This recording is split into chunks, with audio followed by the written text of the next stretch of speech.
నమస్తే అమ్మా. నమస్తే అమ్మా. తొలి ఏకాదశి వచ్చేస్తోంది కదా. అవునమ్మా. మరి ఈ రోజు ప్రత్యేకత గురించి, మేమంతా పాటించవలసిన నియమాలు, తీసుకోవాల్సిన జాగ్రత్తలు ఒక్కసారి గుర్తు చేద్దాం.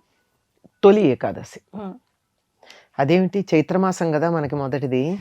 దీన్ని తొలి ఏకాదశి అని ఎందుకంటారు? మరే ఇప్పటికి ఎన్ని అయినాయి కదా, అంతే కదా. 3 నెలలు అయిపోయినాయి. చైత్రం, వైశాఖం, జ్యేష్టం. 3 నెలల్లో 3 రెళ్ళు 6 ఏకాదశులు అయినాయి. ఈ ఏకాదశిని తొలి ఏకాదశిని ఎందుకంటాం? ఎందుకంటామంటే చాతుర్మాస్యంలో మొదటిది. పండగలు మొదలయ్యేది ఇప్పుడే. శ్రీరామనవమి తర్వాత మళ్ళీ మనకు పండగలు ఏమన్నా వచ్చాయా? లేవు కదా. పండగలు మొదలవుతూ ఉన్నాయి. తర్వాత ఇది దక్షిణాయన పుణ్యకాలంతో సంబంధం కలిగి ఉంటుంది. దక్షిణాయన పుణ్యకాలం వచ్చిన తర్వాత వచ్చేటటువంటి ఏకాదశి మొదటిది. ఇక్కడి నుంచి ఈ తొలి ఇది ఎప్పుడు? ఆషాఢ శుద్ధ ఏకాదశి. ఈ రోజున కాలస్వరూపుడైనటువంటి పరమాత్మ శ్రీమన్నారాయణుడు యోగ నిద్రలో ప్రవేశిస్తాడు. అదేంటమ్మా, పండుగలు స్టార్ట్ అయ్యే వేళ ఆయన పడుకుంటే మనం అంతా ఎవరిని ధ్యానించాలి? అదే, ధ్యానం చెయ్యాలి కానీ ఆర్భాటాలు చేయకూడదు. ఆయన నిద్రకి వెళ్ళినటువంటి సమయం ఇది. ఆయన నిద్ర ఏ నిద్ర అని చెప్పాను? మనలాగా తమోగుణమయమైన నిద్ర కాదు కదా, యోగ నిద్ర. యోగ నిద్ర ఎందుకు అంటే సంవత్సరంలో 12 నెలలు ఉంటాయి మనకి. 12 నెలల్లో ఒక్కొక్క నెలకి 2 పక్షాలు చొప్పున 24 పక్షాలు ఉంటాయి. రోజులో ఎన్ని గంటలు ఉంటాయి? 24 గంటలు ఉంటాయి. మనకి ఒక సంవత్సరం అయితే దేవతలకు ఒక రోజు అవుతుంది. మనకి 24 గంటలు ఉన్నట్టే వాళ్ళకు కూడా సంవత్సరంలో 24 పక్షాలు, 24 గంటలు. రాత్రి ఎంతసేపు పడుకోవాలి? 8 గంటలు. 8 గంటలు పడుకోవాలి అంటే 8 పక్షాలు అంటే 4 నెలలు. ఈ 4 నెలలు చాతుర్మాస్యంగా పరిగణించటం జరుగుతుంది. సరిపోయిందా లెక్క? ఈ ఆ తర్వాత వచ్చేటటువంటి ఉత్థాన ఏకాదశి వస్తుంది కదా కార్తీక మాసంలో.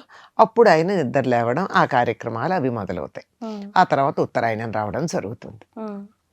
కనుక ఈ తొలి ఏకాదశి నాడు యోగ నిద్ర ముద్రితుడవుతాడు గనక యతులు, సన్యాసులు మొదలైనటువంటి వారు ఈ 4 నెలలు ఎక్కడికి కదలకుండా ఒక చోట ఉంటారు.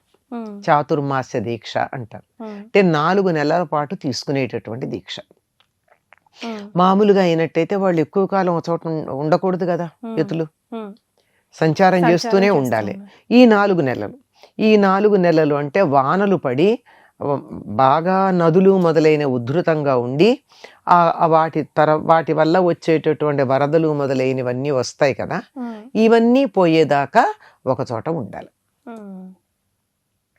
తర్వాత ఆషాఢమాస ప్రారంభంలో ఇంకా గ్రీష్మ ఋతువే ఉంది కదా. ఆ గ్రీష్మ ఋతువు తాలూకు ఫలంగా ఎండలు ఉంటాయి, వర్షానికి వర్షాలు పడుతూ ఉంటాయి. ఎండలు వర్షాలు రెండూ కలిపి వచ్చేటప్పటికల్లా వాతావరణం చికాగ్గా ఉంటుంది. అంచేత అది సరైనటువంటి కాలం కాదు ఎక్కడికి ప్రయాణాలు చేయడానికి.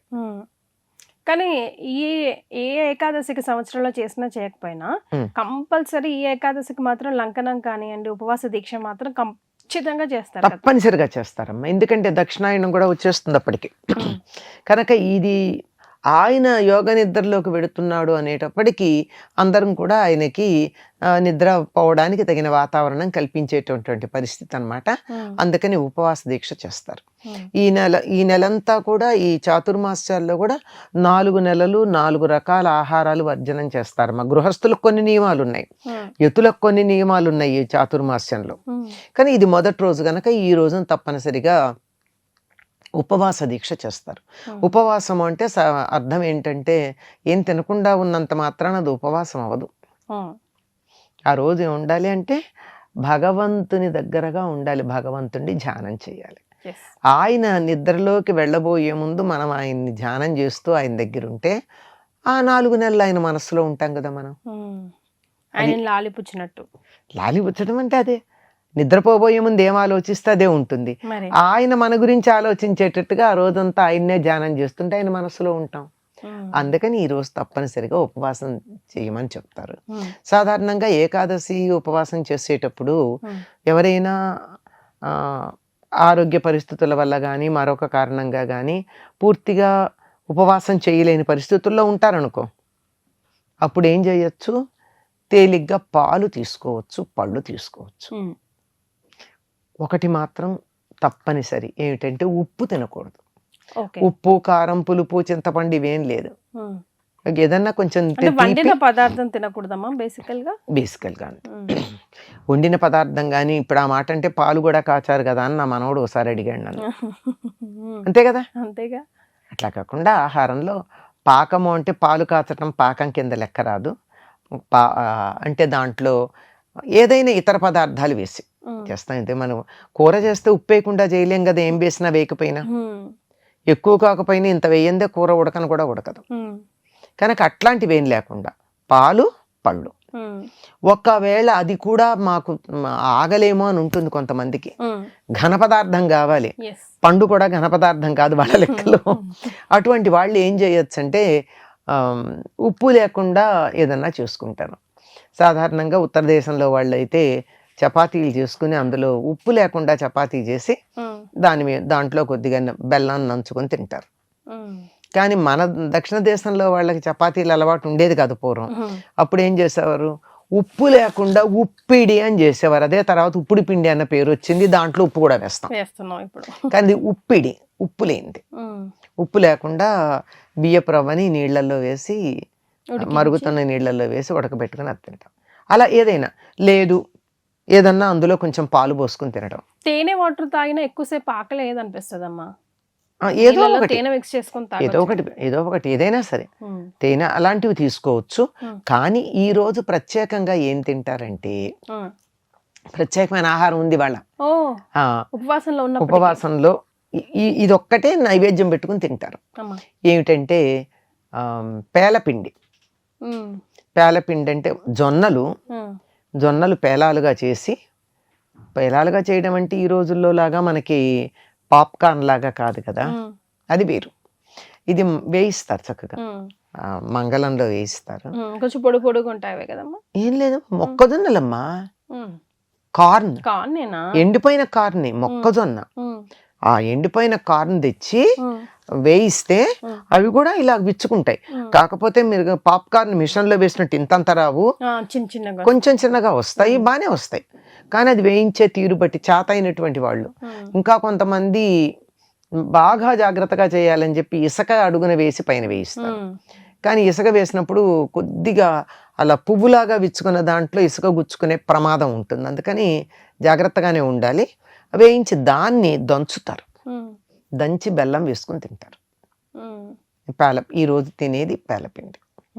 అమ్మ, నేను ఒకటి విన్నాను, అంటే ఈ జనరల్ గా కొంతమంది ఏం చేస్తారంటే ఆకలి వేసేస్తుంది స్నానం చేస్తే ఇప్పుడే అని చెప్పి సాయంకాలం చుక్క వచ్చిన తర్వాతే మనం స్నానం చేసి అప్పుడు కానీ ఏదైనా తిందాంలే అని ప్లాన్ చేసుకుంటూ ఉంటారు. కానీ వన్స్ మనం స్నానం ఆచరించాము అని అంటే ఆ రోజు సాయంకాలం ఉపవాస దీక్ష విరమించినట్టే అంట కదా. అవునా? అట్లా ఏం లేదమ్మా, కానీ పొద్దున్నుంచే చేయకపోవడం తప్పు. అచ్చా, స్నానం చేస్తూ ఉపవాస దీక్ష విరమించినట్టేం కాదు.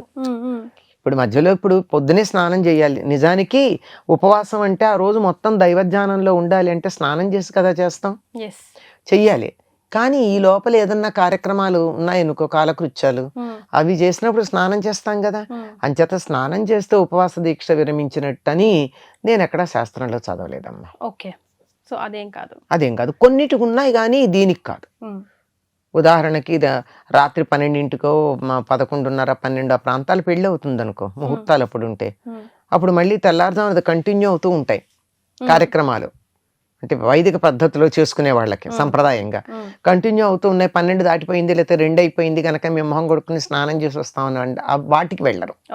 అట్లాంటివి కొన్ని యజ్ఞ దీక్షలు వాటికి ఉంటాయి తప్ప వీటికి అట్లాంటిది స్నానం చేస్తే అయిందని కాదు. అసలు పొద్దున్న నుంచి స్నానం చేయకపోవడం చాలా తప్పు. ఏకాదశి నాడు తప్పకుండా చేయాలి కదా. అయితే అమ్మ, సైంటిఫిక్ రీజన్స్ కూడా ఉన్నాయి ఏకాదశి రోజు మనం ఉపవాస దీక్ష ఎందుకు చేస్తాము అన్న దానికి కదా. మరి ఈ రోజు అస్సలు తీసుకోకూడదు అస్సలు చేయకూడదు అన్న పనులు.